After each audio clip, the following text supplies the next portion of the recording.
and welcome to another short parenting video. This one is on a very hot parenting topic, especially for people who have young children and are wondering and have heard that kids love to manipulate their parents and older people, and also people with young children might be wondering, when will my child start to manipulating me?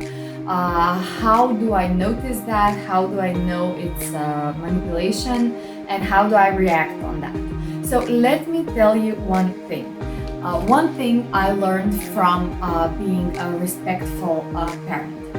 That is that kids are not able to manipulate, which doesn't mean that things that look like and feel like manipulation won't appear. They will appear.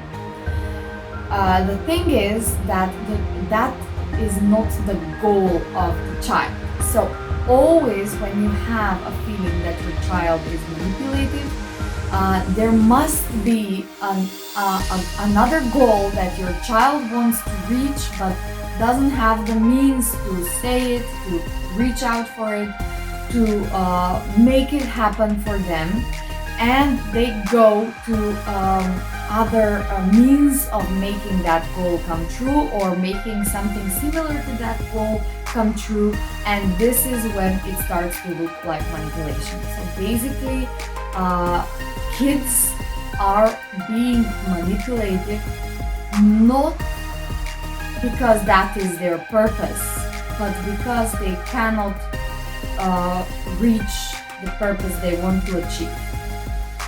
I can put it that way, I guess. So let me give you an example. Most common and possibly most triggering of all examples are the one related with the bedtime routine, possibly because at that point we are exhausted and we want just to have them go to bed fast and once in the evening, and we want to wrap up our day. So basically, if you're feeling anxious about having an hour for yourself, or finishing unfinished things or some housework, basically your child can sense the anxiety and they don't know why are you getting tense about. And because they're children, and children have this, and even adults have their egoistic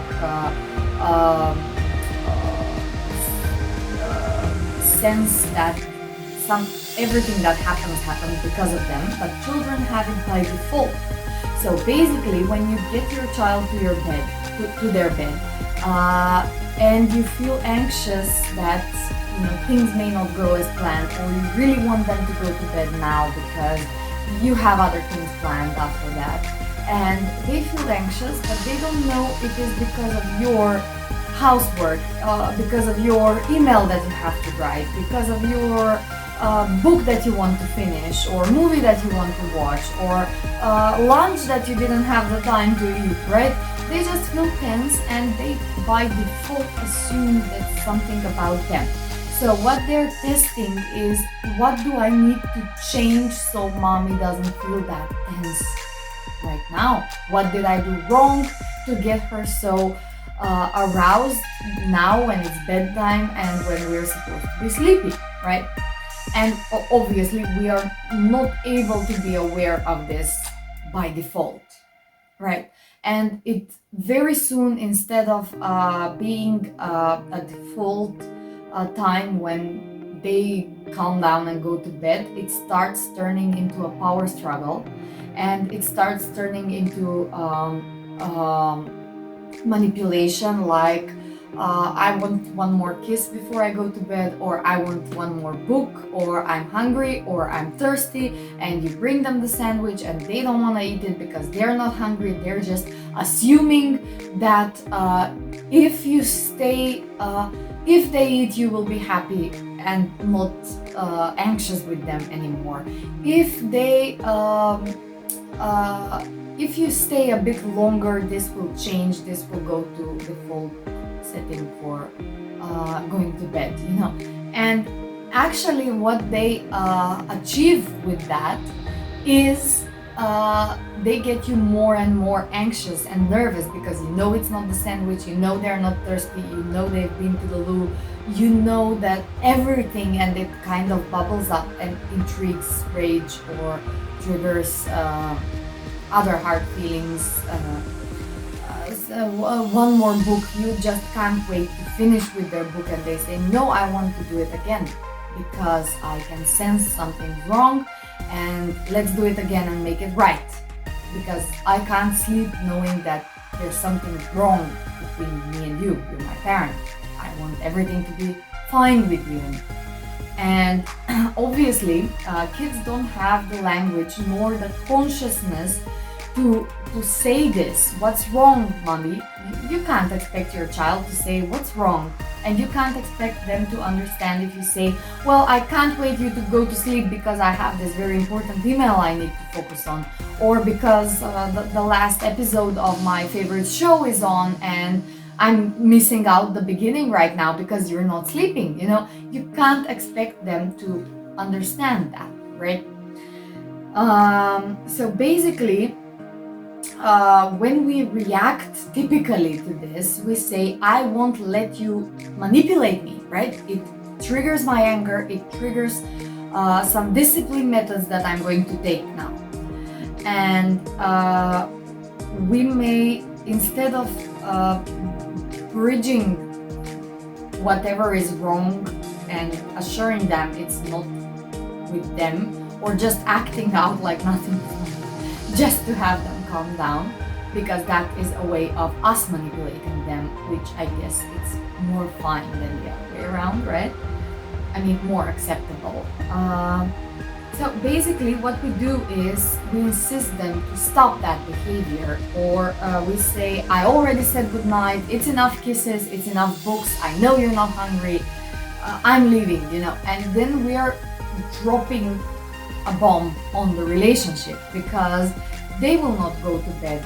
They might cry themselves to bed, they might be so stressed about what happened that instead of going to bed in 20 minutes, they will need 2 or more hours to actually go to bed, right?